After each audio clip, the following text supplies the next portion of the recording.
Good morning, my dear student. Today now start your chemistry classes. आज का जो आपका टॉपिक है वो न्यू चैप्टर स्टार्ट कर रहे हैं। आज चैप्टर 2 आपका एटॉमिक स्ट्रक्चर टोटली हमने क्लोज कर दिया है। प्लीज़ वीडियो को देखने से पहले आपसे रिक्वेस्ट है मेरे दोस्त, मेरे डियर स्टूडेंट, इस वीडियो को रेड सब्सक्राइब बटन दबा करके सब्सक्राइब कर दीजिए, बेल आइकन को दबा दीजिए ताकि हम लोगों को इससे एनर्जी मिले और अच्छे से अच्छे वीडियो को दिया जा सके आप लोगों को। तो प्लीज़ चैनल को सब्सक्राइब ज़रूर करिए और अधिक से अधिक शेयर करिए, व्यू करिए, ये आपसे रिक्वेस्ट है। ठीक है, आज हम स्टार्ट करते हैं लेक्चर 20 और आपका जो है चैप्टर का नाम है पीरियाडिक टेबल। देखिए, पीरियाडिक टेबल बहुत बच्चों को समझ में नहीं आता है, तो आप लोग थोड़ा ध्यान से इस वीडियो को देखिएगा, सुनिएगा, व्यू करिएगा तो ज़रूर समझ में आएगा। मैं बेहतर से बेहतर समझाने की कोशिश करूंगा और आज आप लोगों को ऐसा एक शॉर्ट ट्रिक दूंगा जिससे आप पीरियाडिक टेबल बनाना सीख लेंगे, कैसे पीरियाडिक टेबल बनाया जाता है। फिलहाल हम थोड़ा सा पीरियाडिक टेबल की इंट्रोडक्शन की बात करते हैं।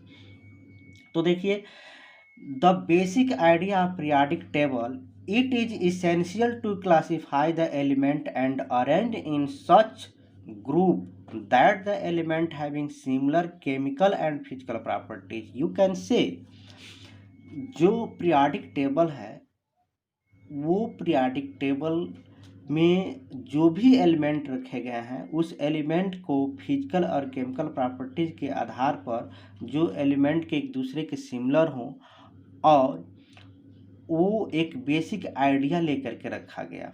पहले सर्वप्रथम जो बेसिक आइडिया लिया गया उसमें कम से कम 118 एलिमेंट थे जिसको रखने के लिए आज के जो भी साइंटिस्ट इस पे काम किए उसमें से जैसे डॉल्टस ने 1808 में, डोबेरियर ने 1829 में, ड्यूमा ने न्यूलैंड एंड लॉ ऑफ ऑक्टोब्स 1863 में, लोथर मेयर्स 1864 से लेकर के 69 तक इस सभी लोगों ने इस पे काम किया। किसके? जो 118 एलिमेंट को हमने आज तक जाना है उसको किसी भी एक श्रेणी मतलब कि क्लासिफाइड करके एक टेबल में रखने के लिए।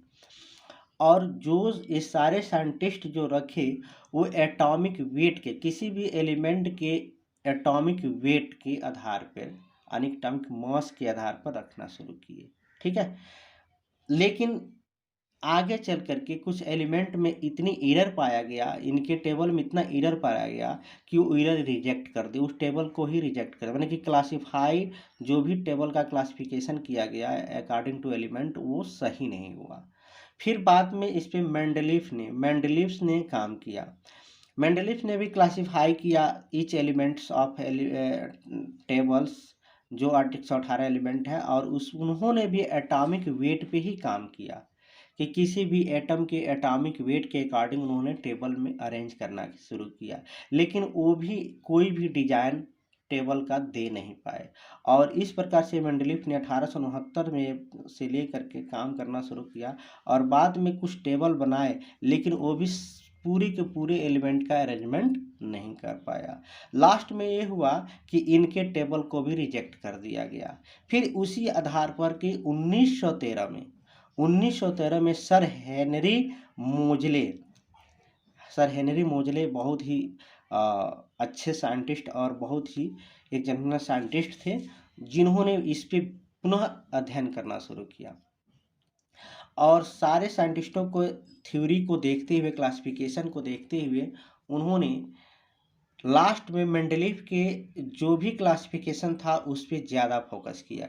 इसलिए किया कि जो मेंडलीव ने जो टेबल बनाया था उस टेबल में बहुत ज़्यादा एरर नहीं था। सिर्फ उन्होंने क्या किया, उसी टेबल के आधार पर उन्होंने कहा, किसने ने? मोजले ने 1913 में, कि नहीं, हम जो भी एलिमेंट है उस एलिमेंट को पीरियाडिक टेबल में रख सकते हैं, लेकिन एक लॉन्ग पीरियाडिक टेबल हम बनाएंगे जिसमें हम मेटल, नॉन मेटल और मेटलाइड एलिमेंट को एटॉमिक नंबर के आधार पर रख लेंगे। और इस प्रकार से उन्होंने 1913 में एक टेबल बनाया और उस टेबल को जो एक वर्टिकल कॉलम दिया जिसे ग्रुप कहा, और उसमें 107 ग्रुप रखा गया है, जिसमें कुल ग्रुपों की संख्या नंबरिंग में 18 हुई, और एक एक हॉरिजॉन्टल कॉलम रा बनाया जिसको पीरियड कहा गया, और उस पीरियड में 7 कॉलम रखे गए। और इस प्रकार से उन्होंने एक लॉन्ग मॉडर्न पीरियोडिक टेबल का क्या किया, इंट्रोड्यूस किया। और इनके इंट्रोड्यूशन के कारण एक हमको पीरियोडिक टेबल प्राप्त हुआ, जिसे हम आज मॉडर्न पीरियोडिक टेबल के रूप में जानते हैं। और सारे एलिमेंट को क्या किया गया, एटॉमिक नंबर के आधार पर रखने का काम किया, और इस प्रकार से हमको एक पीरियोडिक टेबल बन के तैयार हो गया। और बाद में इस जो एलिमेंट बचे उसको लेंथेनाइड और एक्टेनाइड एलिमेंट के रूप में पीरियोडिक टेबल से बाहर रख दिए, और इस प्रकार से हमारे सारे एलिमेंट का एक टेबल प्राप्त हो गया, जिसे लास्ट में चल करके इसे लॉन्ग मॉडर्न पीरियोडिक टेबल के रूप में जाना गया। और देखिए, यह long periodic table modern periodic table को हम कैसे जो है ड्रा करते हैं, इसके बारे में अब हम पेज नंबर 2 पे बात करते हैं। देखिए, बहुत ही आसान ट्रिक है, मैं ऐसा ट्रिक दूंगा पीरियोडिक टेबल आज के बाद से आप कभी भूलेंगे नहीं, एकदम बनाना सीख लेंगे। कैसे बनाते हैं पीरियोडिक टेबल, तो लाइए ड्रा करके हम लोग देखते हैं। थोड़ा एक पेज लीजिएगा, थोड़ा सा इस पेज का थोड़ा चौड़ा भाग हो, जो मतलब आप अच्छे से इसको ड्रा कर सकें। मैं चाहूँ तो छोटे में भी ड्रा कर सकता हूँ, तो थोड़ा सा ड्रा करके दिखाना है आपको, तो थोड़ा सा हमको बड़े में दिखाना है, ठीक है। तो अच्छे से हम इसको ड्रा करेंगे, ठीक है। तो ड्रा करके दिखाते हैं। सबसे पहले जान लीजिए करना क्या है आपको, पीरियोडिक टेबल मॉडर्न लॉन्ग